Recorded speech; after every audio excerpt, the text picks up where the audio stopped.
A $65 billion hedge fund just felt the need to fact check a viral Substack post. If that's not a sign of the times, I don't know what is. Wall Street doesn't usually argue with Substack, but the Citrini research report is not your typical Substack. It was a fictional memo written from 2028, moved markets in a big way on Monday. It outlined this doomsday scenario where AI has taken over so many white-collar jobs that the economy is in a free fall. People aren't using DoorDash anymore. Stocks actually got rocked in a way that most Substack posts don't usually affect Wall Street. This was a sort of mega virality that you don't see very often. That was Monday. And almost immediately, Citadel Securities, Ken Griffin's trading empire, issued a point-by-point response. And their core argument was essentially that this is an age-old mistake portfolio. In 1930, an English economist, Keynes, predicted that now we'd be working 15-hour work weeks because productivity would explode. Productivity did explode, but our desire for things like Dyson air wraps and gluten-free waffles don't stop wanting things. When production got cheaper, demand just expanded. New industries emerged, labor shifted. Citadel pointed to the data, illuminated scenarios that the Citrini research report glazed over.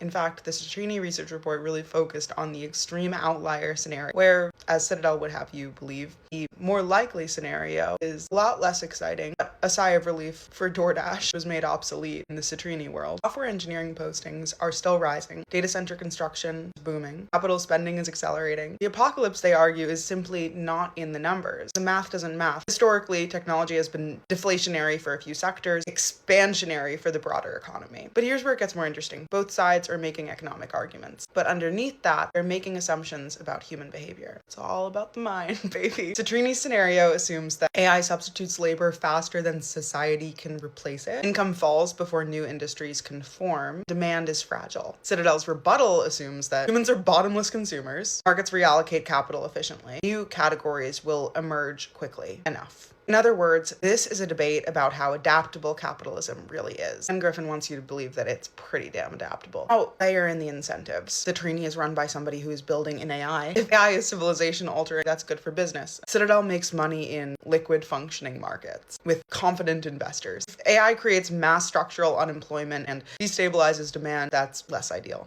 Everyone in this argument has exposure. Nobody is innocent. That doesn't invalidate their claims. Here's what this comes down to and why it really matters. Markets are pricing AI as a pretty clean productivity upgrade right now, because that's how most technological processes happened gradually. Costs fall, output rises, new industries form, everything rebalances. But Citrini's argument is speed at which AI is advancing changes the equation. AI is compressing the progress cycle from decades into years, from years into months. If you follow Anthropic on Twitter, you see how often they're shipping monumentally transformative new Claude updates multiple times a day. Companies can scale output instantly. Capital can replace labor faster than labor can retrain. Then the economy breaks because the adjustment is slower than the rate of innovation. So the debate is actually about whether modern capitalism can absorb shocks at the speed of AI. The system was built around gradual change. Wages, education, policy, these things all adjust slowly, but code which generates itself essentially presents a completely different variable into the equation. And that's what makes this moment interesting, is not necessarily whether AI wins, but whether this productivity boom looks like anything we've ever seen before. Electricity, the automobile, computers, waterproof mascara, just kidding.